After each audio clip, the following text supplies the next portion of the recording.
Hello, everyone. Welcome to Talking Reds. Happy Florian Friday. And more breaking news has come out today. Not just Florian Wirtz is going to be done officially today. We have got here we go. We've got a deal agreed for Bournemouth left back Milos Kerkez. I'm going to be joined just shortly by Naj to talk about the situation, talk about the deal. I want to bring you the latest breaking news on this transfer, on this transfer and also on this stream as well. So welcome in, Naj.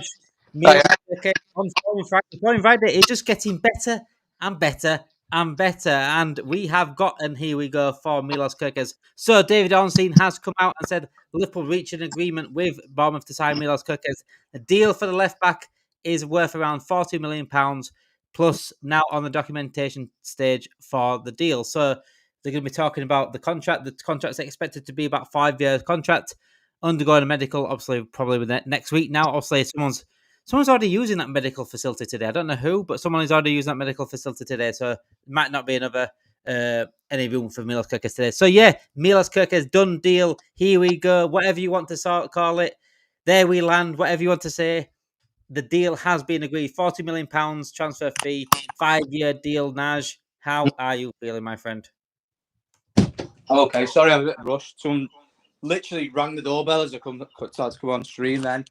And then there's that dog barking, which it's left outside all day down the street, which I'm trying to shut all the windows and I'm sweating. But apart from that, I made up. I'm very happy. I think it was the most obvious deal happening at the window, wasn't it? He gives a couple of hints, didn't he? Give a couple of hints. Just a few. But yeah, I made up. I'm happy that we've sorted an issue before it's really started. As in, like, I mean, I'd probably give me a bit of stick to Robertson last season in terms of he wasn't good enough at the start of the season, but we all knew that. Like I said, credit is due. He was very good after Christmas. Probably one of our better players towards the end of the season. But you know, as we said, he's getting on, isn't he? And why not go and sign the best left back in the league last season? And his age, 21. Can't beat that, can you, really? It's a perfect signing. I think it's an absolute perfect signing. Like you said, one of the best left backs in the league. Robertson clearly on the way on the trajectory down. It is what it is. Players get old. Players move on. We've said before, don't we? Would like to keep Robertson in the background. Kerkez is the main one. Robertson then played like maybe at 20% of minutes or something like 15% of minutes. Kerkez being the main guy, but whatever happens, at least we have one of the best left backs in the league going into next season, regardless. Whether it be Tsimikas in the background or Robertson, Kerkez is our number one. And that is exactly what's going to be happening. What a deal it is as well. £40 million.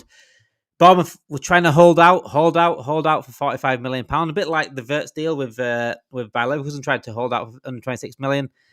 We always somehow negotiate it down, and finally, it's only £5 million. It would have been a shame if we did walk away for that £5 million. But yeah, it's unbelievable news. And as John says here, more brilliant news, guys. We are going big, and I absolutely love it.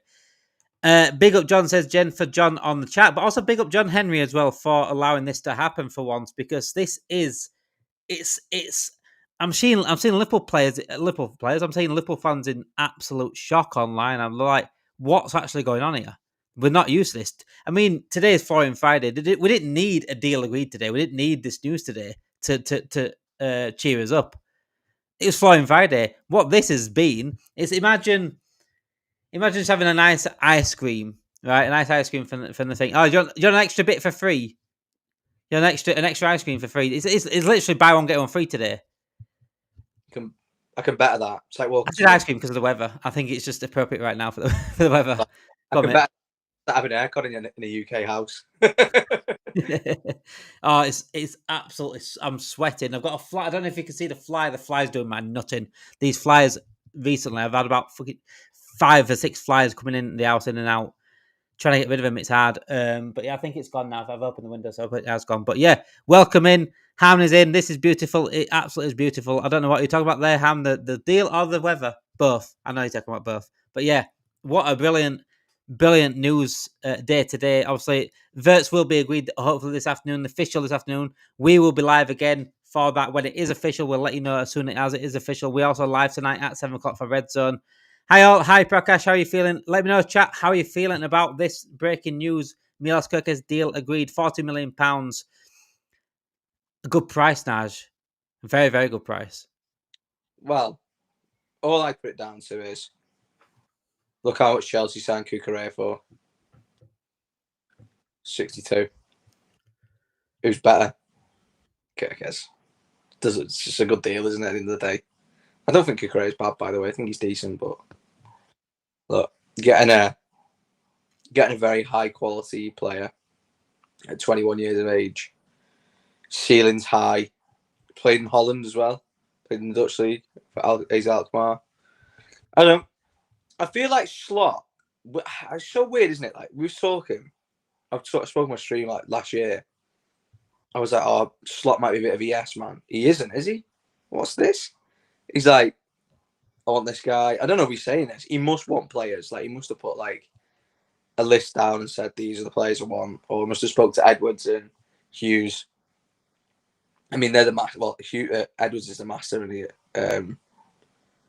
at getting them in, at getting talent in for a good price and stuff like that. I mean, I think Liverpool probably looked at Kerkez for the last 12 months, 2 years, possibly, because he's sort of been. He's been well known, hasn't he? For a while. It's like, well, who's this lad at Bournemouth? Like, where did he come from? Like, he looks good. Yeah. I think it was very telling. I think one of the first games we played against Bournemouth of Kerkez, is that he really shut down Trent and Salah on that side for a good proportion of the game. And I was like, oof, that doesn't usually happen. Both of them. I mean, obviously Salah and Trent got the better of him after that. But for that period, I was like, oh, he's done well here. And I was like, I like him.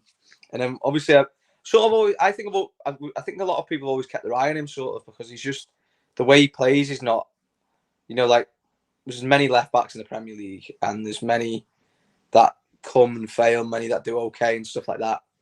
But like, it's anyway, everyone's saying it's Andy Robertson 2.0, isn't it? Like the way he plays. You'd like to think so, yeah. The way he bombs down that wing, and the energy that it brings, and the sheer volume of speed that he has as well. It is, you want to say prime Andy Robertson, but that's a big pedestal to put him on.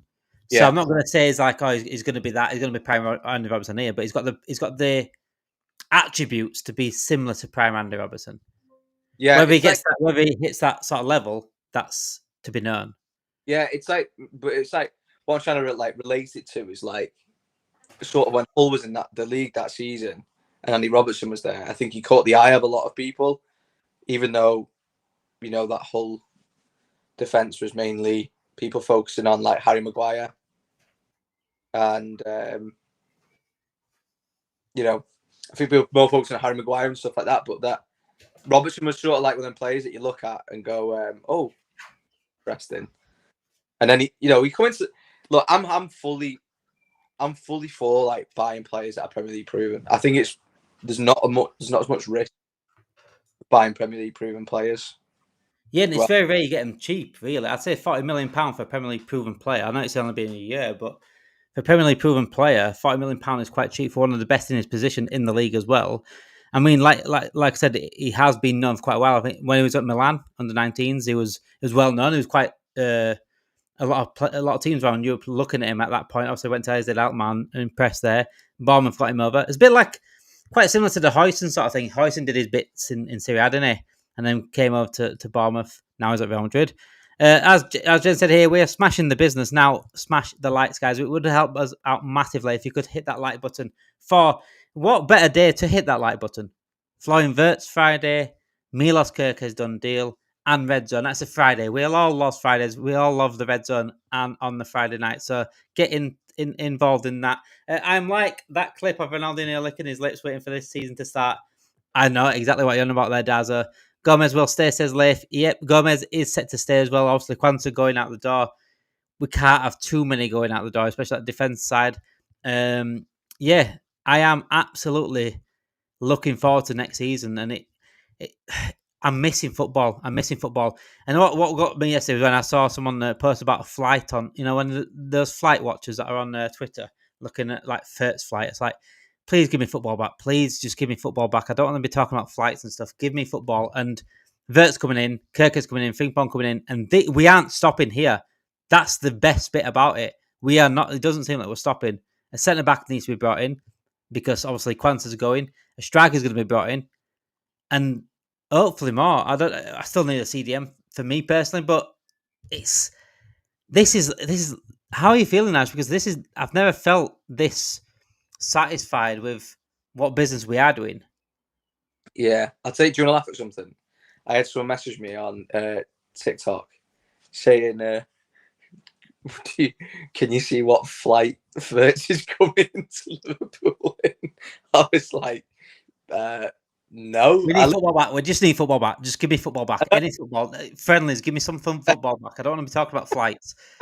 It's like, do you know how many flights come over my house a day? It's probably about 300.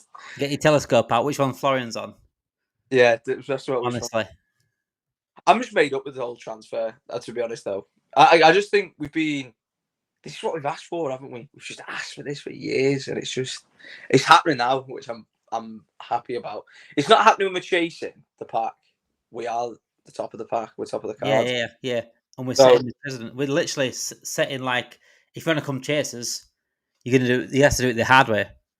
Yeah, I mean, like now we've got all these like sort of superstars coming into the club with superstars there, rather than us having superstars and buying players to become potential superstars and stuff like that. It's like, we're getting Vert. He's already world class. He's 22. We're getting Kerkez, best left back in the league last season. I mean, I'm sure you're going to move on to it in a minute, but Mark Gahey, he's coming in. He's one of the best centre backs in the league. Palace captain. Like, I don't know. It's crazy, isn't it? But Frimpong, like I said, in terms of output wise, as a right back, one of the best in the world. Like, we're not very well known his defensive faculties, even though he's got better stats than Trent at playing at right back with tackles and stuff like that. But I think it's for attacking output, what do we go and do? We need right back that has a lot of attacking output, like goals and assists. Who's the second best to Trent? Oh, it's Frimpong. Let's go and get him. Like, everything's just sort of like, I don't know. It's just everything's like a good transfer, isn't it now? Like, I feel like we're not scraping the barrel or anything and stuff like that. Like, Quanta going out and Gahey coming in, it's a massive upgrade.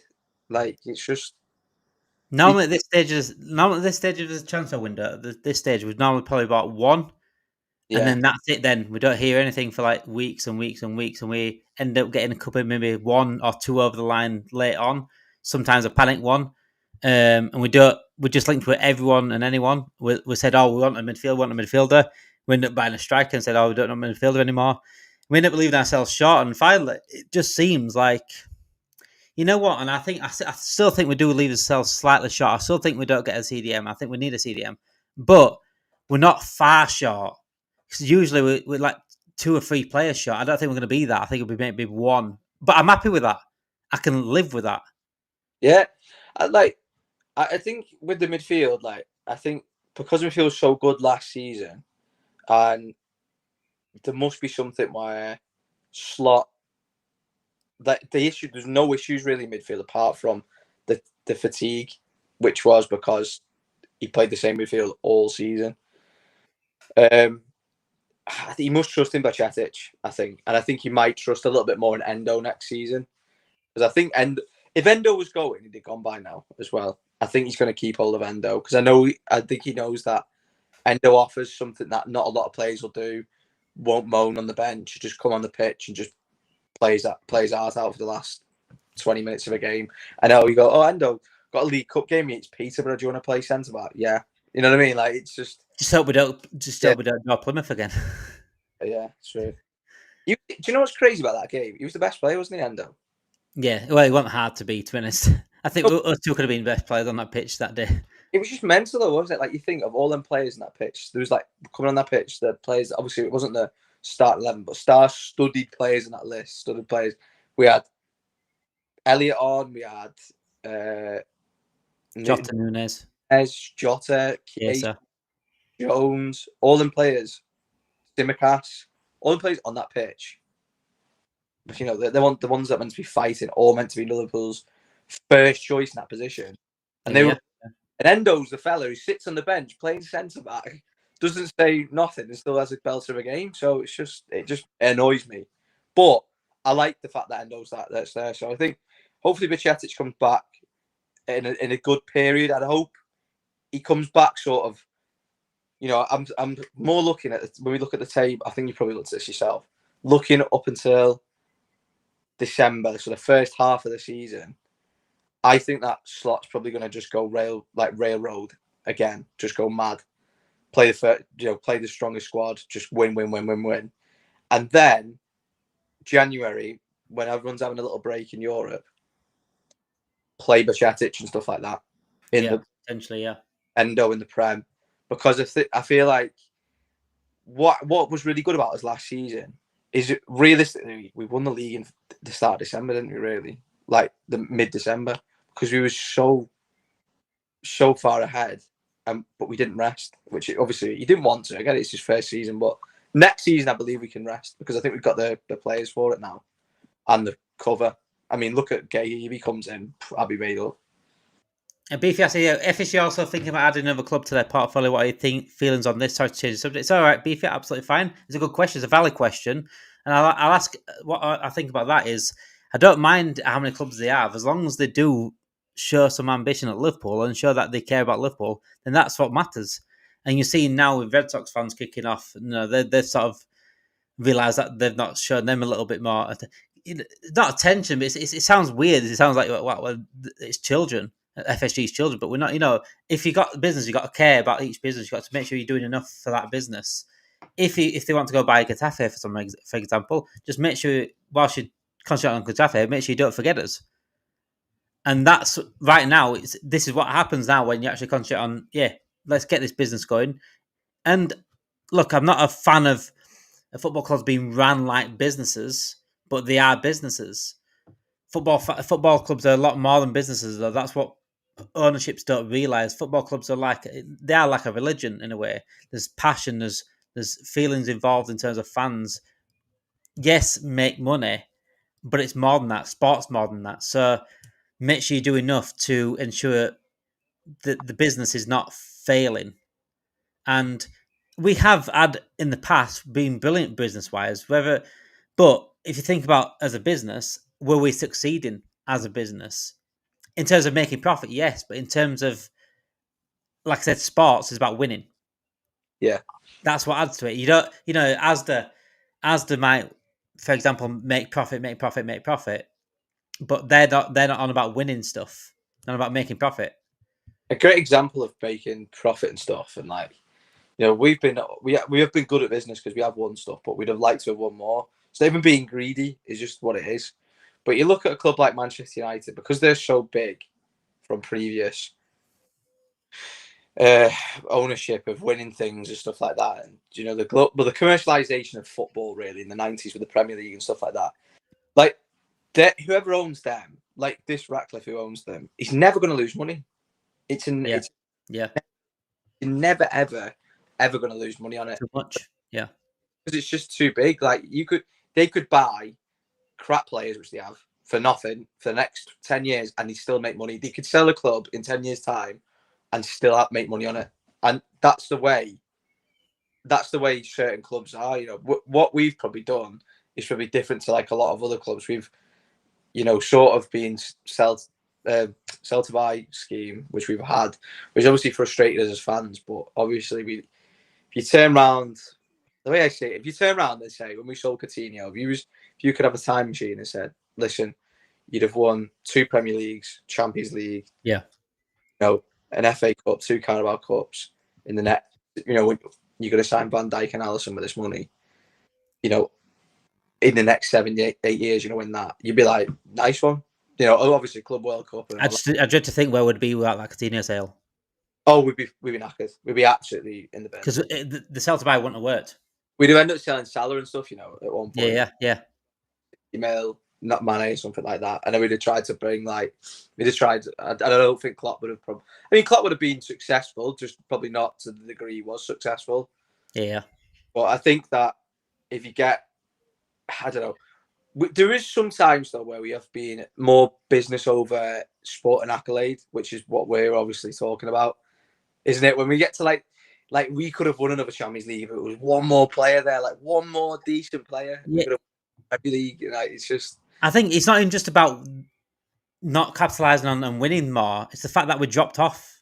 Yeah. As well, it's not like we went. I don't mind going in seasons and really challenging titles and really going for things. Obviously, you want to win, but if we do as much as we can to ensure we've got the best chance of winning, then that's all we can do in terms of, especially off the pitch. And if we don't win, as long as we're challenging leagues every single season and challenging big trophies every single season, I'm happy. We need to win in between that as well, but we're not expected to win every single year. Of course not. No. And I'm not going to throw my ties out because we don't win every single year. What happened was we was top and we ended up in the Europa League. I said this last time. We ended up in the Europa League, and that was sheer down because we stood still and we watched players and we blamed injuries rather than blaming ourselves. We went into a season with 3 centre backs, 2 of them injury prone, and we blamed injuries. That's us. Yeah. That's all that people that criticised FSG for all those years. They were absolutely spot on for criticising him. Yeah, and it was like almost like there was deals happening in around us and stuff like that that were like not even like mad deals, like they were freezing, like yeah. Looking at like this, I remember the season we won the league, or it might have been the season we won the league, and I remember someone put on Twitter, Thiago Silva's a free agent or something like that. It was something like Thiago Silva's just a top quality centre back. I was like, he'd be good for cover. I mean, we didn't get it, and then we went into the season after, we ended up getting, everyone was injured. And just that one player, his wages are going to be a bit expensive, but you bring that one player in, makes a massive difference. It makes a humongous difference, yeah. And I think that, we look now, and we obviously think that we should have won more. And it's not being greedy. We got 103 points out of 105 points over 2 years, which is that never happened ever again. Yeah. It's crazy, but we didn't win the league in one of them seasons. And that was maybe because we needed that. That's just that one player and stuff like that. Like, we always use the example of when we won the Champions League. Was it Champions League? No, it was Devil Champions League. We won the Champions League, and we would been the final the year before. We'd gone the final the year after. Right? Obviously, we'd upgraded. We got Alisson. We had Van Dijk that first season, the first Champions League, though, didn't we? Yeah. We upgraded. We got Alisson. We had a few more players in there that were better. We spent the money and we was better, and we won. I think that year as well. Yeah. We won the Premier League. We finished, really close with 2 points difference, which is fair enough. Whatever. The next year, we get to the, we win the Premier League, and you think, right, at the Champions League, we go, right, we're gonna go for the Premier League this season, and we're gonna go for the Champions League this season. Why don't we bring, maybe we need one or two midfielders or another defender. The attack was stacked at that point, wasn't it? Origi, Firmino, Salah, and everyone was. Yeah. But you know what we went and did? We went and brought 2 players, and we bought Sepp van der Berg and Harvey Elliott, and that was after Champions League, yeah, and Adrian, that was after Champions League win, yeah. Simply not good enough. It was simply not good enough. Harvey Elliott was a good talent. Sepp van der Berg was a good talent. Adrian was a 3rd choice, 4th choice backup keeper. Where was the player that was going to challenge for position in that team? Not a single one. And we literally watched, and it happened over the course of a couple of seasons. We watched our midfield crumble. Yeah. And I remember getting absolute pelters to saying, I don't think we're ready. It was that year. That's why I lost a lot of respect for James Pearce, because he put people down for it. And he put an article out saying, they look ready again, because it's after winning Premier League. They look ready. Was it after winning Premier League? I can't think what it was. Yeah. It was when the midfield crumbled. And we look ready again. We look ready to go. No, we don't need any transfers, things like that. And then people online were saying, "Look, we need some midfielders." And they're like, "What are you on about?" It's like, "What do you mean? What are you on about? Watch the game. Open your eyes and watch the game. You need midfielders." And when the season came, all of a sudden, I got a lot of apologies. By the way, I got a few apologies for that for going in on not getting midfielders. And they were like, "Well, you was right. And, we didn't need to get into arguments over that, because we did need a midfield." And it was so easy to see for me. Anyone that's played the game, anyone that's watched the game properly, and don't just look at stats. Yeah. Watch the actual game. You could see we need a midfield. And finally, with now Kerkez getting over the line today, Florian Wirtz is going to be officially announced. This is what we need to do. We're giving competition, keeping everyone on their toes. That's exactly what we need to do. And like Mark Gahey, for example, yes, he might not start straight away, but what he is perfect competition for Canate. Canate gets injured half the time. Yeah, he does. So we need someone that's absolutely reliable. Is Quanta that reliable right now? No. Gahey is. And that's not a disrespect to Quanta. Quanta had bags of potential. It just seemed to have lost it for some reason. And what we're doing now is just giving Arne Slot exactly what young Klopp needed at the time, is the best chance to go again. Yeah, 100%. Young Klopp must be furious to what I've seen. You know, I was thinking though as well, like, you know, our really successful period was having Matip and Van Dijk as a centre backs, Joe Gomez as well in that. Canate was the new boy coming in to sort of challenge that position. Now he has got that position, but Matip used to get injured all the time. But that's why we bought Canate for that exact. So Canate's like Matip now, and obviously not as serious with injuries. He just gets like month. He's like a month out, isn't he? Canate. He's never longer than like a month or yeah.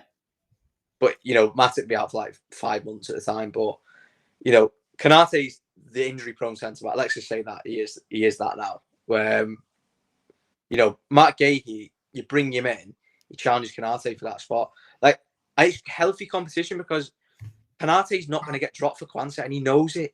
If he has a stinker, Canate, which he doesn't often have, he isn't going to get dropped because Quanta's just simply not the same level as him. And it's healthy, isn't it? Like we keep going on about the left wing position. People are like, oh, sell Diaz, sell Gakpo, sell, you know. No, have two unbelievable quality left wingers and let them battle it out. They both play completely different as well.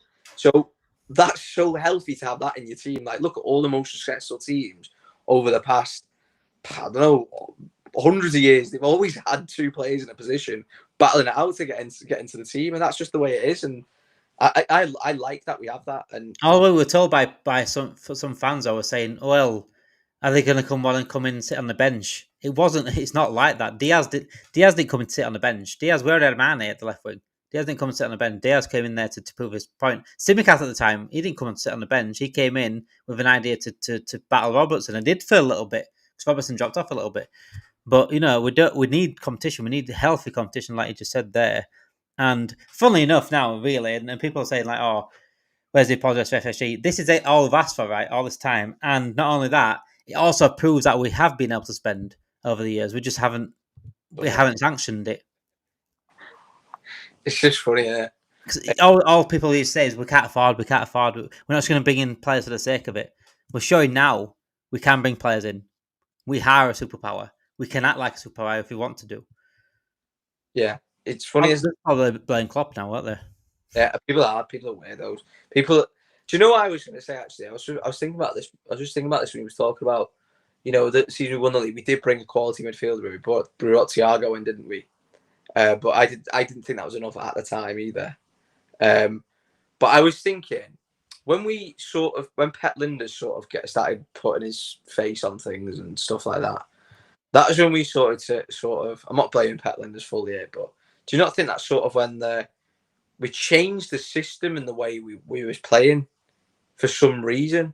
And like the players we were looking at were like, this isn't a Jurgen Klopp player. Do you know what I mean? Like it's just this is a complete and then but could probably put Thiago under. I mean, Thiago would fit in any team in the world, but you know, towards the end when Thiago started getting more injured, they were getting to press like dead eye up the pitch, and like Thiago's not a presser. Like he isn't a presser though. He's a deep line playmaker, and then you know, I think we come a bit unstuck in that period of time, and you know, sentimentality keeping Henderson for so long, and I wouldn't say Milner dropped into that category as much as Henderson because he didn't play as much, and he's Mr. Reliable, wasn't he? But Henderson was like 2 years out of date, wasn't he? And he knew we wasn't going to be dropped because he had no one behind him. Exactly, and he knew that. Keita got injured from an aircon. He was on a plane and he got a neck injury from an aircon blowing on his neck. So why have you got a player at the club like that? Get rid. We didn't even get rid of him at the time, did we? We waited. He run his. This is what we did. Yeah, we overvalue players. Oxlade-Chamberlain was brilliant, absolutely brilliant for us, especially as well in the season we won the league at the start. Champions League. What? Yeah. The City game. He was so, in the league, the Premier League season as well. What we won the league, remember we had the black with the green things. Yeah. Ozil, wasn't he? Was so good. He got injured again, obviously. That was like towards the start of the season. He was so good, but then like we just kept hold of him because I'll keep hold of him. But now he's got 2 years left of his contract. All he's done is get injuries since he's been here. Yeah, he's brilliant. Just sell him for 20 mil now. No, you let him run his contract out. Same with Henderson. Obviously, we actually got money for Henderson, but it's just the sentimentality of holding on to players too late. It did frustrate me a little bit because there was a lot of players moving in and around that time, which I think that we could have gone for, we could have got, but we didn't, and we slept and we paid for it, but now we're not. But now we're awake. Now we are awake. If you have just joined us, guys, Milos Kerkez is a done deal. Milos Kerkez to Liverpool. A deal has been agreed between Liverpool and Bournemouth for £40 million for the Hungarian left back. What a brilliant signing on the day that Florian Wirtz becomes official. So anytime, guys, anytime Florian Wirtz could be a Liverpool player officially, waiting for it to be done. It is going to be today. It has been reported to be today. So make sure you do get your notification bells on this channel if you want the latest on Florian Wirtz. Also, make sure you do smash that like button for Florian Wirtz Friday, for Milos Kerkez Friday, whatever you want to call it today. It is a brilliant day for Red. So smash that like button and also subscribe to the channel if you are new, if you want to be updated on any Liverpool news or just love Liverpool content in general. Get that subscribe button hit. We are on the road to 750 subscribers. 721 subscribers now. We are nearly there. Well, then we'll set a new goal if we get that. Hopefully, we do get that in the coming days. So, thank you for watching, guys, tonight. Today, it's not even tonight, as I'm usually saying tonight, but yeah, thanks for watching this special stream on Milos Kerkez has been a done deal for Liverpool. £40 million agreed. And also, make sure you do join us when we are live for the Florian Wirtz deal. Hopefully this afternoon, when it happens, we will be here ASAP. And you're going to get a triple header. You're going to get a triple threat on Talking Base today. Live at 7 o'clock tonight. Red Zone is back. And we have a special appearance from Hooks. Hooks is back. He's actually appearing on the Red Zone tonight. So make sure you do watch that tonight. That's going to be an absolute laugh. Because I'm sure I've got a lot to talk about with Hooks later on. So make sure you do join us for that as well. Have a great day, guys. Happy Following Friday. And I'll speak to you all a couple of hours. But get your notification bells on. You'll find out. See you in a bit.